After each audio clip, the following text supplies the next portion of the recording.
நம்ம வினோத ஒவ்வொரு தடவையும் அலட்சியப்படுத்திட்டே இருக்கடா. ஆனா அந்த இன்ஜினியர் சேகர் இந்த போட்டோவை காட்டி தானே நம்ம வினோத்தோட சந்தியான்னு சொன்னா. அதான் எனக்கு புரியல.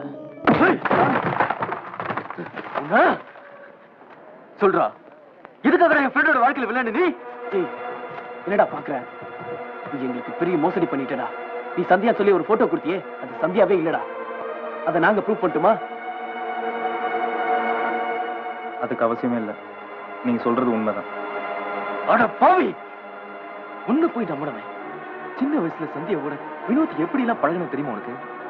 அவன் மனசோட விளையாடிட்டா. ஏன்டா அப்படி பண்ண? பேசுறா. இவதான் தன்னோட சந்தியா நினைச்சு அவ பின்னாடி அலைஞ்சு எத்தனை தடவை அவமானப்பட்டிருப்பான். சொல்றா, ஏன்டா அப்படி பண்ண? இந்த சந்தியா மேல் படிப்புக்காக லண்டன் போற பிளான்ல இருந்தாங்க. வினோத் இவங்களை சந்திக்கிற வாய்ப்பே இல்லைன்னு நினைச்சுதான் இவங்க போட்டோவை நான் யூஸ் பண்ணேன். வினோத் சந்திப்பான்னு நான் எதிர்பார்க்கல. என்ன மன்னிச்சிருங்க. என்ன காரணத்துக்காக இப்படி ஒரு பொய் பித்தலாட்டம் பண்ண? என்ன காரணத்துக்காக நீங்க பேப்பர்ல விளம்பரம் கொடுத்தீங்க? ஏய், வினோத்தோட காதல வாழ வைக்கணும்னு ஆசைப்பட்டோம். அதுக்காக தான் விளம்பரம் கொடுத்தோம். வினோத் தன் காதல் இழந்துடக்கூடாதுன்னு நீங்க நினைச்சீங்க. ஆனா வினோதையே நாம இழந்துடக்கூடாதுன்னு நான் நினைச்சேன். அதனாலதான் அப்படி பண்ணேன். என்ன சொல்ற நீ?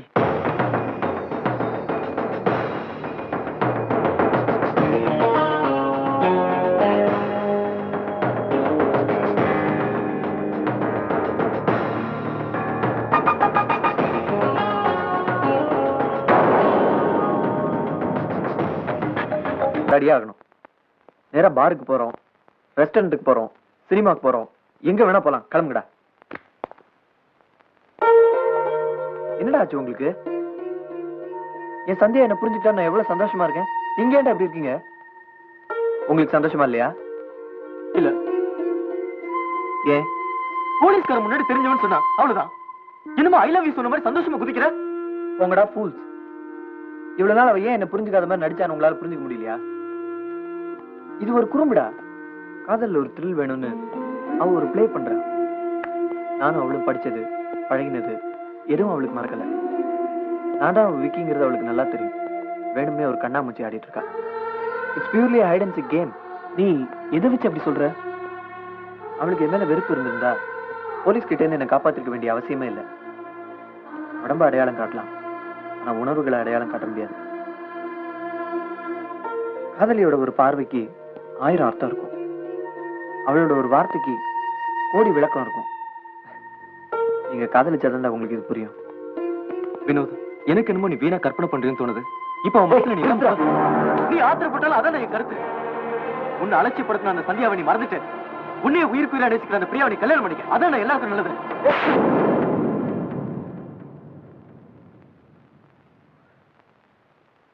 சாரிடா, ஐம் வெரி சாரி. ஏய், சந்தியாவை மறந்துருன்னு சொன்னா நான் டென்ஷன் ஆயிட்டேன்டா. ஏய் மகேஷ், என்னடா ஆச்சு இவனுக்கு? ஏன்டா அப்படி பேசுறான்? ஏய் வினோத், எனக்கு கூட இவன் சொல்றதுதான் சரின்னு படுதுடா. ஏண்டா உங்க 2 பேருக்கு என்ன பைத்தியமா பிடிச்சிருக்கு? ஏய், நான் சோர்ந்து போயிருந்தப்பெல்லாம் பக்கத்துல இருந்து ஆறுதல் சொல்லிட்டு இப்ப நான் சந்தோஷமா இருக்கும்போது ஏன்டா இப்படி நம்பிக்கையே இல்லாம பேசுறீங்க? என் சந்தோஷத்தையும் சோகத்தையும் சொல்றதுக்கு உங்களை விட்டா எனக்கு வேற யாரும் இருக்கா? ஐயோ, ஆமா அத்தை என்ன எழுதிட்டு இருக்காங்க? ஸ்ரீராம ஜெயமா? நல்லா கேட்டப்பார். ராத்திரி 11 மணிக்கு ஒரு மெகா சீரியல் வருது இல்ல, உச்சி வெயில்னு. அதுல விளம்பர இடைவேளைக்கு நடுவுல 4 கேள்வி கேட்டிருக்காங்க. அந்த 4 கேள்விக்கு சரியான விடை எழுதிட்டோம். ஒரு ஃப்ரிட்ஜ். ஃப்ரிட்ஜா? பரவாயில்லையே. முழுக்க கேளு. ஒரு ஃப்ரிட்ஜ்ல வைக்கக்கூடிய 1 litre mineral water bottle. Mineral வாட்டரா? வாட்டர் கிடையாதுமா, வெறும் பாட்டில் தான். தண்ணி நம்ம புடிச்சுக்கணும். அதுவும் 1க்கு மேற்பட்டவர்கள் சரியான விடை எழுதியிருந்தா குலுக்கல் முறையில் தேர்ந்தெடுக்கப்பட்டு ஒருத்தருக்கு மூடி இன்னொருத்தருக்கு பாட்டில். ஹலோ, டேய் நான் அண்ணன் பேசுறேன்டா. எங்க இருந்து பேசுறீங்க? என்ன கேள்விடாது, அமெரிக்கால இருந்து தான் பேசுறேன். அமெரிக்கால இருந்தா? அண்ணே நல்லா இருக்கீங்களா அண்ணே? ஏன்டா அப்படி கத்துற? அது ஒண்ணு இல்லண்ணே, அமெரிக்காவுக்கு பேசணும்னாக்க இந்த மாதிரி கத்தி பேசுவாங்க. நிறைய சினிமால பாத்திருக்கேன். சொல்லுங்கண்ணே, என்ன விஷயம்? அதெல்லாம் ஒண்ணும் இல்ல. ஒண்ணும் இல்லையா? சரி வச்சிடறேன். அடுத்த வாரம் இந்தியாவுக்கு வரேன். பிரியாவுக்கும் வினோத்துக்கும் கல்யாணம் பண்ணிடலான்னு முடிவு பண்ணிருக்கேன். வர 10ஆம் தேதி அன்னைக்கு நிச்சயதார்த்தம் முதல்ல முடிச்சிடலாம். ஆமா, இந்த விஷயத்த வினோத் கிட்ட சொல்லிட்டீங்களா? ஏய் அவன் ஏன் புள்ளடா, நான் கீச்ச கூட அவன் தாண்ட கோட்டை தாண்ட மாட்டானா? அந்த காலத்து எஸ்வி ரங்காராவுல இருந்து இந்த காலத்து நாசர் வரைக்கும் எல்லா அப்பாவும் இதே டயலாக் தான் விடுறீங்க. ஆனா இப்ப பசங்க கோட்டை கீழ்ச்சி ஜீன்ஸா தைச்சு போட்டுக்கிறாங்க. எதுக்கும் வினோத் கிட்ட ஒரு வார்த்தை கேட்டுக்கங்க அண்ணே. அதெல்லாம் நான் பாத்துக்கிறேன். அவனை சம்மதிக்க வைக்க வேண்டிய பொறுப்பு என்னோடது. நீ நிச்சயதார்த்தத்துக்கு வேண்டிய ஏற்பாடை சீக்கிரம் பண்ணு. ஓகேண்ணே, நான் பாத்துக்கிறேண்ணே. போன்ல யார் தெரியுமா? யாரு? உன்னோட பெரிய மாமா. வர 10ஆம் தேதி உனக்கும் வினோதுக்கும் நிச்சயதார்த்தம். நிஜமாவா? சத்தியமா? ஐயோ வெரி குட். இன்னொரு வீட்டுல எது நடந்தாலும் சரி, இது பாட்டுக்கு தனி சேனல், தூர்தர்ஷன் மாதிரி. இது ஒரு பே சேனல், ஒர்க் அவுட்டே ஆகாது. படிடா.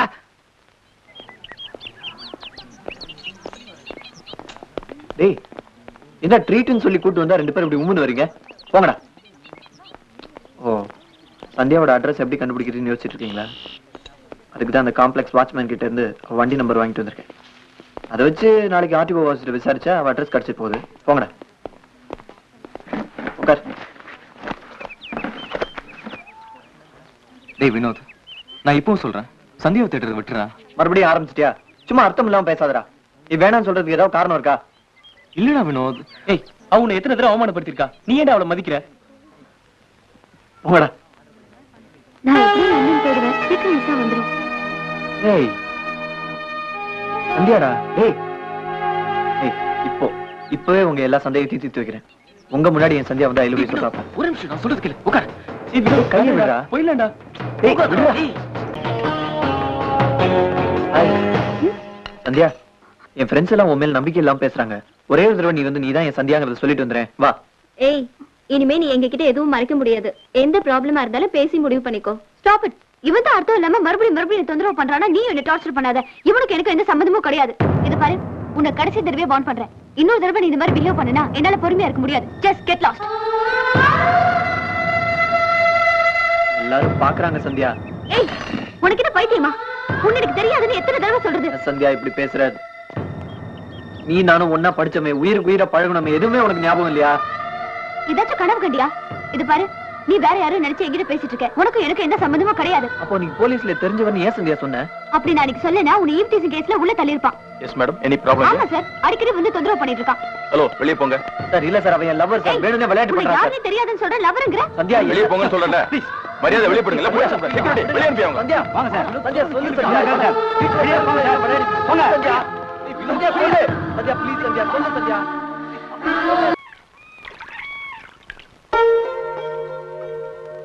வேண்டாம், நாங்க எவ்வளவு தூரம் தடுத்தோம் கேட்டியா நீ? எதுக்குடா அப்படி கண்டவங்க முன்னாடி அவமானப்பட்டு நிக்கிற? ஏய், உன் தகுதி என்னடா? இப்படி இத்தனை பேருக்கு முன்னாடி உன்னை அசிங்கப்படுத்திட்டாலேடா. ச்சே, போதும்டா. இதுக்கப்புறமா அவளே நீ மனசுல நினைச்சிட்டு இருந்தீனா உன்ன மாடி மடைய இந்த உலகத்திலேயே கிடையாதுடா.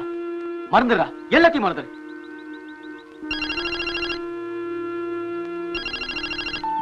ஹலோ. டேய் வினோத், நான் டாடி பேசுறேன்டா.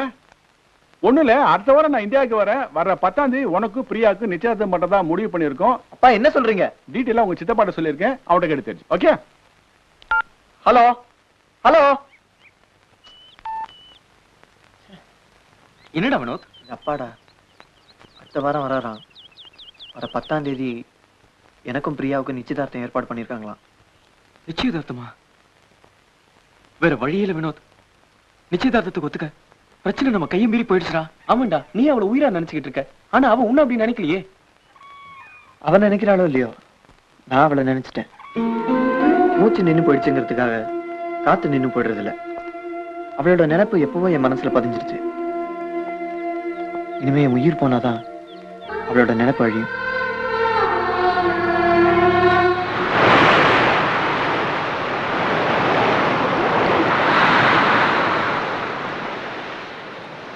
எப்போ அவன் இந்த அளவுக்கு பேசிட்டானோ அப்பவே அவன் மனசை மாத்த முடியுங்கிற நம்பிக்கை எனக்கு போயிடுச்சு. இனியும் மௌனமா இருக்கிறதுல அர்த்தமே இல்லை. சொல்லிடலாம், எல்லாத்தையும் அவன்கிட்ட சொல்லிடலாம். என்ன பைத்தியக்கார மாதிரி பேசுற? இவ்வளவு நாளா எதுக்கு அவன்கிட்ட உண்மையை மறைச்சோம்? அவன் தாங்கிக்க மாட்டான் தானே? இப்ப மட்டும் எப்படா சொல்றது? இல்ல மகேஷ், ஆதி சொல்றதுதான் கரெக்ட். இனிமே யோசிக்கிறதுல அர்த்தமே இல்ல. உண்மை ஆரம்பத்துல கஷ்டமா தான் இருக்கும், ஆனா முடிவு நல்லதா இருக்கும். நான் ஆரம்பிச்சு வச்ச நாடகத்தை நானே முடிச்சு வச்சிடுறேன். ஆனா அதுக்கு முன்னாடி நான் சந்தியாவை பார்க்கணும்.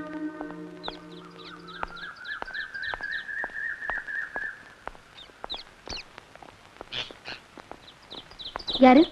என்ன வேணும்? நேத்து ரெஸ்டாரண்ட்ல நடந்த பிரச்சனைக்காக சாரி கேட்க வந்திருக்கோம். ஓஹோ, அந்த ஹீரோவோட ஃப்ரெண்ட்ஸா நீங்க?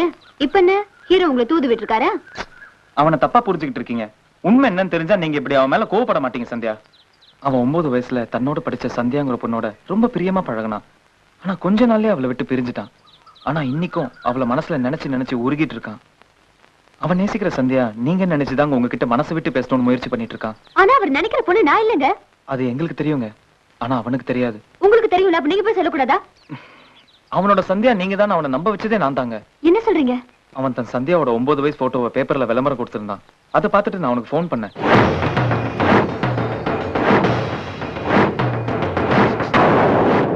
எவ்வளவு பெரிய குழப்பத்தை ஏற்படுத்திருக்கீங்க. என்ன மன்னிச்சிருங்க சந்தியா, உங்க போட்டோவை நான் பயன்படுத்தினது தப்பு தான். எதுக்காக என் போட்டோவை யூஸ் பண்ணணும்? இவங்க 2 பேரும் விக்கிக்கு இப்பதான் ஃப்ரெண்ட்ஸ். ஆனா நான் சின்ன வயசுல இருந்தே ஃப்ரெண்ட். எஸ், விக்கியும் சந்தியாவும் படிச்ச அதே கான்வென்ட்ல தான் நானும் படிச்சேன். என் முழு பேர் குணசேகர். ஆனா குணாவா தான் அவங்களுக்கு தெரியும். அவங்க 2 பேரும் பாசமா பழகினதை பக்கத்துல இருந்து பார்த்து ரசிச்சவன் நான். அப்புறம் எல்லாரும் வெவ்வேறு திசையில பிரிஞ்சிட்டோம். பேப்பர்ல விளம்பரம் பார்த்ததும் பழசெல்லாம் ஞாபகம் வந்துச்சு. சின்ன வயசு நட்பு அவன் மனசுல காதலா மாறிட்டதை தெரிஞ்சுக்கிட்டப்போ எனக்கு அதிர்ச்சியா இருந்துச்சு. இன்னுமா அந்த சந்தியாவை மனசுல நினைச்சிட்டு இருக்கான்னு கிண்டல் பண்ணி பார்த்தேன். அப்புறம் யோசிச்சேன், என்னோட சென்டர்ல ஒரு பயோடேட்டாவை நீட்டா கம்ப்யூட்டர்ல பிரசன்ட் பண்ணி தரதுக்காக உங்க போட்டோவை நீங்க ஆர்டர் பண்ணிருந்தீங்க. அப்பதான் தெரிஞ்சது நீங்க லண்டன் போற விஷயம். உங்க பேர் சந்தியாவா இருந்ததாலையும் உங்க வயசும் கரெக்டா இருந்ததாலையும் உங்க போட்டோவை நானே கம்ப்யூட்டர்ல உருவாக்குனதா நாடகம் ஆடிட்டேன். உங்க ஃப்ரெண்ட் உணர்வுகளோட அநியாயமா விளையாடிட்டீங்களே. சரி, அந்த நெஜ சந்தியா இப்ப எங்க இருக்கா? அட்லீஸ்ட் அதையாவது அவர்கிட்ட சொல்லிட வேண்டியதானே? முடியாதுங்க. அத சொன்னா அவனால தாங்க முடியாது. அடுத்த நிமிஷமே அவன் செத்துருவான். ஏன்? ஏன்னா அந்த சந்தியா இப்ப உயிரோட இல்ல. பாட்டி இறந்ததும் பக்கத்து ஊர்ல ஒரு சொந்தக்காரங்க வீட்டுல தங்கியிருந்தா சந்தியா. அடுத்த மாசமே டைஃபாய்ட் ஜுரம் வந்து அவ இறந்து போயிட்டான். அவதான் உயிர்னு நினைச்சுக்கிட்டு இருக்கா. அவங்கிட்ட அவ உயிரோட இல்லங்கிற விஷயத்தை எப்படிங்க சொல்ல முடியும்? இப்ப என்ன செய்ய போறீங்க? நீங்க மனசு வச்சா எங்க ஃப்ரெண்ட் வாழ வைக்க முடியும். அவனை பொறுத்த வரைக்கும் உங்களை தான் தன்னோட சந்தியாவை நினைச்சு அவன் வாழ்ந்துட்டு இருக்கான். இதை என் ஃப்ரெண்டுங்கிறதுக்காக நான் சொல்ல. இப்படி அன்புக்கு ஏங்குற ஒருத்தனை நீங்க பார்த்திருக்கவே முடியாது. நீங்க ஏன் அவனோட சந்தியாவா மாறக்கூடாது? நீங்க ஏன் அவனோட புனிதமான காதலை ஏத்துக்க கூடாது? Please, அவசரப்பட்டு எதுவும் முடியாதுன்னு சொல்லிடாதீங்க. கொஞ்சம் யோசிச்சு சொல்லுங்க. இது என்னோட விசிட்டிங் கார்டு. 2 நாள்ல உங்களோட முடிவை சொல்லுங்க. ப்ளீஸ். நாங்க வரோம். வாங்கடா. ப்ளீஸ்.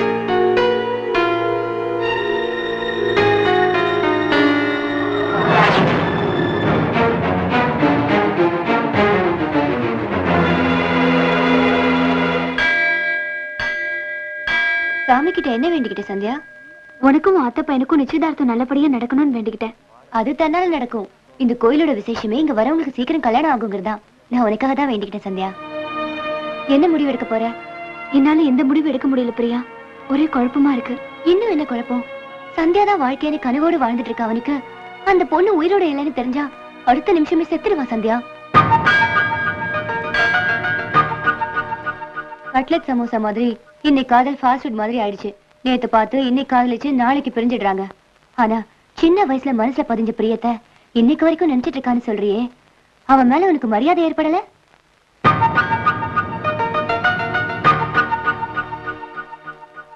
உன் சந்தியா நான் தானே